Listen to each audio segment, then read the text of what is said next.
네, 오늘은 제3장 성령 받음의 유익이라고 하는 챕터를 저희가 함께 살펴봅니다. 더러운 귀신이 사람에게서 나갔을 때에 물 없는 곳으로 다니며 쉬기를 구하되 쉴 곳을 얻지 못하고 이에 이르되 내가 나온 내 집으로 돌아가리라 하고 와보니 그 집이 비고 청소되고 수리되었거늘 이에 가서 저보다 더 악한 귀신 일곱을 데리고 들어가서 거하니 그 사람의 나중 형편이 전보다 더욱 심하게 되느니라. 이 악한 세대가 또한 이렇게 되리라. 오늘 이 마태복음 12장에 있는 이 말씀이 잘 아는 우리 비유입니다. 그런데 이 비유를 우리 예수님께서 드실 때에는 마음의 비교를 하셨거든요. 그리고 이 마음에 누가 주인이 될 것이냐, 그 마음에 누가 주인이 되어서 그 사람을 어, 컨트롤할 것이냐, 이 비유를 주셨습니다. 오늘 이 말씀에서 주신 이 비유에 관한 핵심 가운데에서 누구도 그 마음을 빈 채로 둘 수 없다. 이것입니다. 우리 예수님께서는 이 악한 귀신이 그것을 차지하든지 아니면 하나님께서 그것을 차지하든지 그 둘 중에 하나를 선택해야 한다라고 오늘 우리들에게 말씀하고 계시죠.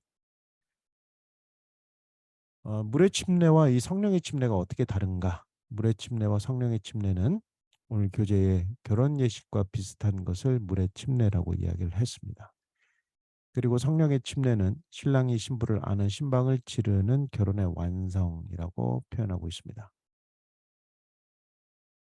그러니까 물의 침례는 결혼 예식과 비슷한 것이지만 이 성령의 침례는 보다 하나님과 더 깊은 관계로 들어가는 어떤 그런 보다 더 높은 단계의 어떤 교제라고 이야기를 할 수가 있는 것이죠. 사단은 이 일에 대해 맹렬하게 저항할 것이다. 그 이유는 성령의 충만이 신자의 삶 속에 있는 자신의 권능을 깨뜨릴 것이라는 사실을 알기 때문이다. 그래서 이 물의 침례와 성령의 침례가 이렇게 서로 다릅니다. 물의 침례는 이 결심의 과정, 또 성령의 침례는 교제의 과정이라고 볼 수가 있고, 우리 요한복음 3장에 우리 예수님께서는 물과 성령의 거듭남 없이는 하나님 나라에 들어갈 수 없다고 말씀하셨습니다. 그런 면에서 오늘은 우리가 이런 성령의 침례, 다른 말로 성령의 충만, 성령 하나님께서 우리 마음에 거하시는 그 임재에 관한 것을 저희가 기다리면서 그것이 우리에게 어떤 유익을 주는가, 그것을 살펴보도록 하겠습니다.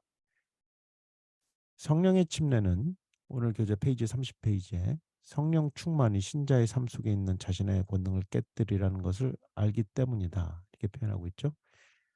중요도라는 측면에서 이 첫째인 것이 그리스도를 구세주로서 영접하고 아는 일, 그리고 두 번째가 성령 충만을 기대하고 이해하는 것입니다. 그리고 또 다른 중요한 요소가 있다면 매일 그것으로 새로워져야 하는 것. 그래서 이 성령 침례 충만이라고 하는 것은 첫 번째는 예수님을 구세주로서 우리가 영접하는 일, 마음 가운데 받아들이는 일, 이것입니다. 그리고 그것이 우리 마음 가운데서 어떻게 역사할 것이라고 하는 것을 기대하고 이해하는 것. 그리고 그 기대와 이해를 매일 매일 새롭게 하는 것.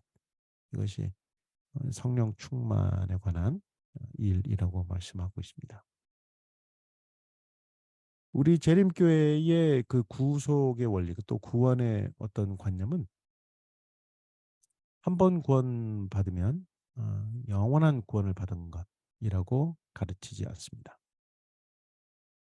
이 구원은 우리에게 주어진 이 구원이라고 하는 것은 누구 모두에게 주어지는 선물이지만 그것을 날마다 신선하게 유지하는 것, 그것이 우리들의 책무라고 이야기를 하고 있습니다. 우리 예수님께서도 이 가늠한 여인에게, 현장에서 가늠하다 잡힌 여인에게 말씀하시기를 너도 가서 나도 너를 정죄하지 않는다라고 말씀하셨죠. 이것이 소위 말하면 구원받았음을 이야기하는 것입니다. 나도 너를 정죄하지 아니하노니 그러나 가서 다시는 죄를 짓지 말라라고 말씀하셨습니다. 이 말이 무슨 말이냐면 결국 우리에게 주신 그 구원에 관한 선물을 어떻게 우리가 유지할 것인가, 이것을 말씀하고 있는 것입니다. 그러므로 화이트보이는 우리들에게 이 구원에 관한 가르침에 있어서 말씀하시기를 날마다의 성령 충만을 강조하고 있습니다. 매일 매일 우리가 그것 안에서 거듭나는 삶, 이것이 우리에게 매일 필요한 것임을 말씀하고 있습니다. 우리가 하나님께 성령의 침례를 간구할 때 무슨 일이 일어나는가? 첫 번째는 하나님의 말씀을 연구하고자 하는 보다 강한 갈망이 일어난다. 두 번째는 보다 성실한 기도 생활이 되고, 세 번째는 죄에 대한 보다 깊은 회개가 일어나고, 또 생활 방식과 행동에 있어서 여러 가지 변화들이 일어난다. 이것이 성령의 충만의 결과입니다. 이 마치 교재처럼 딱딱하게 이러한 일들이 그냥 우리에게 일어납니다라고 이야기할 수 있습니다. 그러나 우리가 신앙생활이라고 하는 것을 보면서 우리가 이 모든 것들은 사실은 다 결심한 내용들입니다. 그리고 경험한 내용들이죠. 오래전에 세상에 살았던 그 생활 방식과 행동에서 예수님을 받아들임으로 말미암아 삶의 변화들이 일어나고, 또 자신의 어떤 주장을 하기보다도 예수님을 깨닫고 나서 보다 깊은 이 자신의 내면을 발견하고 회개의 생활로 들어가고, 또 기도의 생활을 열심히 하는 것. 사실 이런 모든 그 행동의 촉발점이 성령 하나님의 역사라고 하는 것을 우리가 이해하고 있습니다. 문제의 핵심은 우리 마음의 주인을 누구로 모시는가, 이것입니다. 우리 마음의 주인을. 더러운 귀신이 사람에게서 나갔습니다. 그리고 다시 그 집으로 돌아와 봤더니, 그 마음으로 들어와 봤더니 그 집이 비고 청소가 되고 수리가 되었습니다. 깨끗해진 것입니다. 그때 어떤 일이 일어났습니까? 더 악한 귀신 7을 데리고 7배나 더 심각해진 상황이 되어버린 것이죠. 그 빈 집으로, 그 마음의 빈 집으로 돌아왔더니 더 깨끗해졌기 때문에 그동안에 더 악한 귀신 7을 데리고 들어왔다. 그리고 거기에 거했다라고 표현하고 있죠. 그리고 그 사람의 나중 형편이 전보다 더욱 심하게 되었느니라. 이 악한 세대가라고 표현하고 있습니다. 마지막 시대가 또한 이렇게 되리라. 그러므로 오늘 이 빈집이라고 하는 이 마음으로 표현된 이곳에 우리가 성령 충만이라고 하는 것, 우리 예수님을 마음의 그리스도로 모시고, 또 성령 하나님께서 우리 마음을 주장해 주시도록 하나님께 그 마음을 여는 것, 그것이 우리 삶 가운데 있어서 매일 필요한 일이라고 말씀하고 있습니다. 이러한 성령 충만은 명령으로 기록되어 있습니다. 실물교원 139페이지. 예수님은 날마다 성령의 새로운 침례를 받으셨다. 주님께서는 매일 아침 이런 시간에 일어나셔서 다른 사람에게 나누어 주시기 위해서 자기의 입술에 은혜의 기름을 바르셨다. 오늘 교재 페이지 30페이지에도 우리 예수님께서 날마다 성령의 새로운 침례를 받으신 것처럼 오직 성령의 충만을 받으라, 이 바울의 명령에 사용된 동사는 지속적인 동작을 나타내는 그 원어로서 매일 성령의 충만을 유지해야 한다는 의미, 다른 말로 명령이다, 이렇게 말씀하고 있습니다. 이것은 누구에게 있어서 이 어떤 선택 사항이 아니라 모든 그리스도인들에게 이루어져야 할 명령이라고 말씀하고 있습니다.